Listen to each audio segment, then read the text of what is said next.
Dear student, आज हम BSc part 1 paper first microbiology, mycology and plant pathology में classification of fungi को continue करेंगे।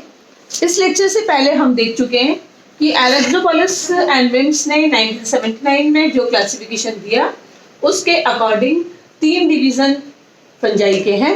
फर्स्ट डिवीजन में जिम्नोमाइकोटा, मैस्टिको, सेकेंड डिवीजन है मैस्टिकोमाइकोटा एंड थर्ड डिवीजन है अमेस्टिकोमाइकोटा। तो जो पिछले लेक्चर्स थे उसमें हमने डिवीजन जिम्नोमाइकोटा और मैस्टिकोमाइकोटा के बारे में डिटेल में स्टडी कर लिया। आज हम पढ़ेंगे अमेस्टिकोमाइकोटा डिवीजन थर्ड के बारे में। अमेस्टिकोमाइकोटिका का मतलब है कि इनमें इस जो फंजाई का जो ये डिवीजन है, इस डिवीजन के अंदर उनमें मोटाइल स्ट्रक्चर या जूस्पोर्स जो होते हैं वो एब्सेंट होते हैं। और ये इस अमेस्टिकोमाइकोटा जो ग्रुप है इसको फर्दर 4 डिवीजन में डिवाइड किया है। फर्स्ट है जाइगोमाइकोटिना, सेकंड है ascomycotina and third is basidiomycotina and fourth and last is deuteromycotina. अब हम फर्स्ट जो है अमेस्टिकोमाइकोटिका का फर्स्ट डिवीजन जाइगोमाइकोटिना के बारे में डिटेल में स्टडी करेंगे। तो इसमें हम देखते हैं कि जो जाइगोमाइकोटिना जो ग्रुप है इनमें सभी जो स्पीशीज होती हैं मेनली वो सब कैसी हैं, सब टेरेस्ट्रल्स होती हैं और ये सेप्रोफाइट्स के रूप में भी पाई जाती है। टेरेस्ट्रल भी है और ये सेप्रोफाइट के रूप में भी पाई जाती हैं।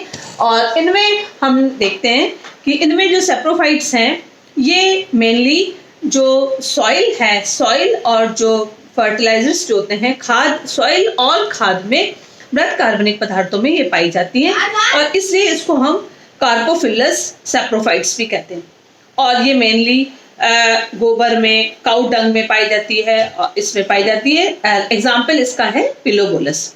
इसी तरीके से कुछ इसमें जो फंजाई हैं वो कुछ मनुष्य के अंदर और कुछ अन्य प्राणियों में भी परजीवी के रूप में पाई जाती है, जैसे है ट्राइकोमाइसिटीज। ये आर्थ्रोपोडा ग्रुप जो है उन एनिमल्स में उनकी एलिमेंट्री कैनाल में पाई जाती है। इनका जो थैलस जो होता है जाइगोमाइकोटिना के जो थैलस है इस फंजाई का, ये माइसीलियम के रूप में होता है और जो इसका माइसीलियम जो उनमें कवक हाइफीज या जो कवक सूत्र हैं वो फिलामेंटस होते हैं, ब्रांच्ड होते हैं और असेप्टेट होते हैं और उनमें मल्टी न्यूक्लिएट कंडीशन पाई जाती है और ये सिनोसिटिक होते हैं। और लेकिन जब ऐसे तो ये असेप्टेट हैं, लेकिन जब उसमें ये आपके रिप्रोडक्टिव ऑर्गन्स जब बनेंगे तब उस समय उस माइसीलियम के अंदर सेप्टा फॉर्मेशन हो जाती है। इनकी जो सेल वॉल है जाइगोमाइकोटिना, इनकी सेल वॉल मेनली काइटिन की बनी होती है और इनमें हम जैसे हम बता कर चुके हैं कि अमेस्टिकोमाइकोटिना जो है वो ऐसा ग्रुप है जिसमें कोई भी मोटाइल ऑर्गन या फ्लैजेलेटेड जो रचना नहीं पाई जाती।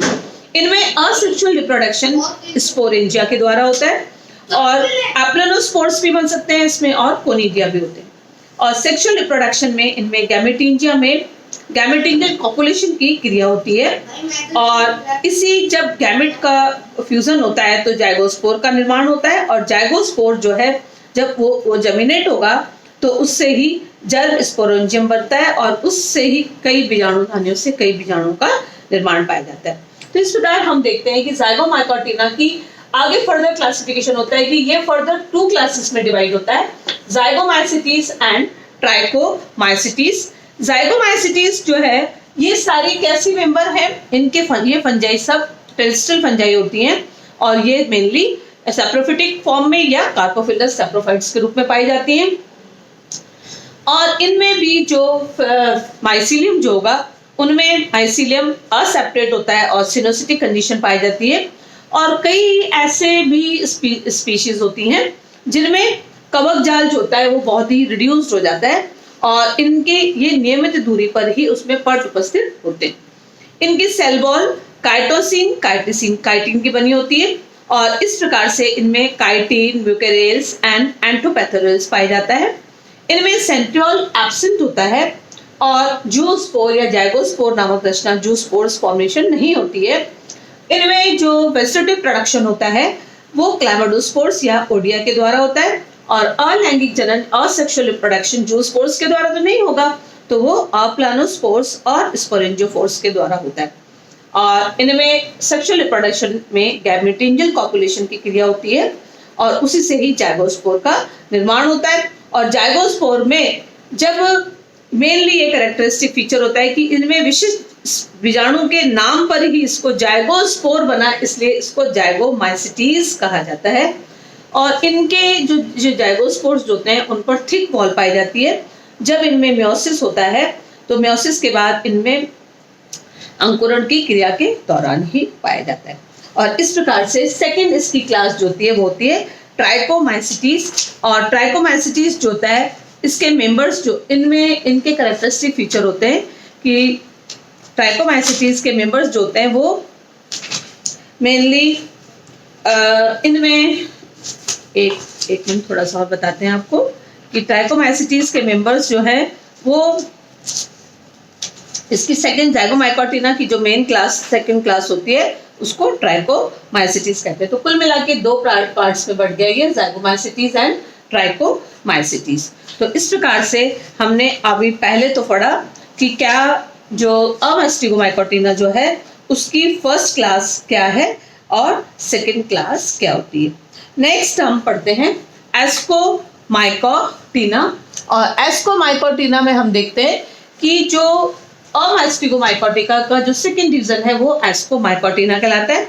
और एस्कोमाइकोटिना में भी जाइगोस्पोर नहीं पाया जाता और इनमें लैंगिक बीजाणु जो होते हैं विशिष्ट बीजाणुधानी में पाए जाते हैं जिनको हम एस्कस कहते हैं, इसलिए इसका नाम एस्कोमाइसिटीज रखा गया। और इसको हम सैक फंजाई भी कहते हैं। और एस्को का मतलब होता है ब्लैडर और सैक और माइसिटीज मतलब फंजल, यानी ऐसा ये ग्रुप है जिनमें थैली या सैक नुमा रचना का निर्माण होता है, एस्कस फॉर्मेशन होती है। और इसलिए ये एक बड़ा भी सबसे बड़ा वर्ग भी पाया जाता है। और इनमें जो और ये एडवांस फंजाई भी होती है। तो इस प्रकार से हम देखते हैं कि इनके मेन एस्कोमाइकोटिना जो है इसके मेन कैरेक्टरिस्टिक फीचर होते हैं कि ये सभी प्रकार की क्लाइमेट्स और हैबिटेट्स में पाई जाती है। मेनली टेरेस्ट्रियल है, सैप्रोफिटिक फॉर्म में भी मिलती है, पैरासिटिक फॉर्म में भी मिलती है। ये प्लांट्स में, एनिमल्स पर, कुछ उनके जो मृत अवशेष हैं उन पर पाई जाती है। और इनमें जो थैलस होता है, थैलस के अंदर माइसीलिया जो होंगे वो सेप्टेड होते हैं और मल्टी न्यूक्लियर कंडीशन इसमें पाई जाती है। और इन्हीं में ही एग्जाम्पल है क्योंकि एक सिंगल सेलुलर सेल भी है जैसे ईस्ट के अंदर पाई जाती है। इनमें जो पट जो होते हैं वो अति सूक्ष्म सरल और केंद्रीय छिद्र होते हैं। इनके कोशिका द्रव में न्यूक्लियस, क्योंकि ये हायर फंजाई है तो इसमें न्यूक्लियस, माइटोकॉन्ड्रिया इत्यादि एक दूसरे पे भी पाए जाते हैं। इनकी सेल वॉल जो होती है वो काइटिन, ग्लूकोज, अमीनो एसिड्स और प्रोटीन और सरफेस एंजाइम की बनी होती है। इस प्रकार से देखा जाता है कि इनकी जो सेल वॉल है वो डेड ना होकर फिजियोलॉजिकल एक्टिव होती है। किसी भी प्रकार की जाइगोमाइकोटिना जो की तरह अमास्टिगोमाइकोटिका का जो माइकोटा का जो सब डिवीजन सेकंड है एस्कोमाइकोटिना, इसमें भी किसी प्रकार की गतिशील अवस्थाएं नहीं पाई जाती। इनमें वेजिटेटिव रिप्रोडक्शन जो होता है वो फ्रैगमेंटेशन, बडिंग और बाइनरी फिशन के द्वारा होता है। और अलैंगिक जनन जो है वो इम्परफेक्ट स्टेप या एनिनोमॉर्फ भी कहलाता है। इनमें एक्सोजिनस स्पोर्स पाए जाते हैं जिसको हम कोनिडिया कहते हैं और कोनिडिया कोनिडोफोर्स पर पाए जाते हैं। एस्कोमाइसिटीज का मेन कैरेक्टरिस्टिक फीचर होता है कि इसमें एस्कर फॉर्मेशन होता है और ये एस्कोस्पोर्स बनाते हैं। एस्कस में एस्कोस्पोर्स फॉर्मेशन होती है जिसको हम टीलोमॉर्फ कहते हैं। इनमें कैरियोगेमी म्योसिस के बाद होता है। एस्कोस्पोर्स के अंदर कैरियोगेमी एंड म्योसिस के ये एस्कोस्पोर्स जो बनेंगे आफ्टर कैरियोगेमी और म्योसिस के बाद बनते हैं। एक एस्कस के अंदर एस्कोस्पोर्स का नंबर 8 होता है। और इनमें लैंगिक जनन में कोशिका द्रव लयन के तुरंत बाद केंद्रक लयन नहीं होता, यानी पहले कैरियोप्लाज्मा प्लाज्मोगेमी के जस्ट बाद कैरियोगेमी नहीं होगी। इनमें थोड़ा सा डिफरेंस पाया जाता है और इनके सदस्यों में डायकैरियोटिक अवस्था पाई जाती है। और इसमें दो जो केंद्रक एक साथ लाने की सामान्य विधियां जो होती हैं वो एस्कोमाइकोटिना में विशिष्ट सदस्यों में पाई जाती हैं, जैसे गैमेटोन्जियल कॉन्टैक्ट मिलता है, जैसे क्लैविसेप्स में मिलता है। गैमेटोन्जियल कॉपुलेशन जो होता है वो इरेस्मस में पाया जाता है। इसी तरह से स्पर्मेटिसिज्म जो होता है वो न्यूरोस्पोरा में, और सोमेटोगैमी जो होता है वो मॉर्चेला में पाई जाती है। तो इस प्रकार से हम देखते हैं कि इनमें जो न्यूक्लियस का जो फ्यूजन हो रहा है वो अलग अलग मेथड्स के द्वारा होता है। इनमें सुस्पष्ट युग्मक नहीं बनते और युग्मक धानियों के आकार के आधार पर उसमें आइसोगेमस और हेटेरोगेमस होते हैं। इनकी मेन जो फ्रूटिंग बॉडी होती है वो एस्कोकार कहलाती है। ये भी एस्कोकार 3 टाइप्स की होती हैं, 4 टाइप्स की होती हैं। पहला क्लिस्टोथीसियम होता है जिसमें ये गोल और पूर्णतः बंद जो होता है फ्रूटिंग बॉडी है, और जैसे पेनिसिलियम में। इसी तरह से पैराथीसियम में भी ओस्टियोल रचना पाई जाती है। ओस्टियोल के द्वारा इसका फ्रूटिंग बॉडी खुलती है, जैसे एग्जाम्पल है क्लेविसेप्स। एपोथीसियम में ये खुली प्लेट जैसे होते हैं, जैसे हम पिजाजिया में जिसको कप फंजाई कहते हैं। इसी तरह से स्यूडोस्थीसियम का मतलब होता है इनमें ये पैराथीसियम के जैसा होते हैं, लेकिन इनमें गद्दी का निर्माण या स्टोमा और फॉर्मेशन भी हो जाती है। तो इस प्रकार से हम देखते हैं कि इनमें एस्कस अलग अलग प्रकार के पाए जाते हैं। इनमें हेटेरोकैरियोप्सिनेसिस भी पाया जाता है, यानी एक ही कोशिका या कवक जाल में जीनोटाइप्स में एक से अधिक जीनोटाइप्स के केंद्रक इसमें पाए जाते हैं। तो इस प्रकार से हम देखते हैं कि एस्कोमाइकोटिना जो है इसका फर्दर क्लासिफिकेशन, इसकी 5 क्लासेस हो जाती हैं। हेमिएस्कोमाइसिटीज, प्लैक्टोमाइसिटीज, लोबिलोमाइसिटीज, पायरोनोमाइसिटीज एंड डिस्कोमाइकोटिस एंड लोक्यूलोमाइसिटीज में डिवीजन रहता है। तो इस प्रकार से आज हमने फंजाई का क्लासिफिकेशन में अमेस्टिगोमाइकोटिना में जाइगोमाइकोटिना और अस्कोमाइकोटिना को डिटेल में स्टडी किया। Thank you.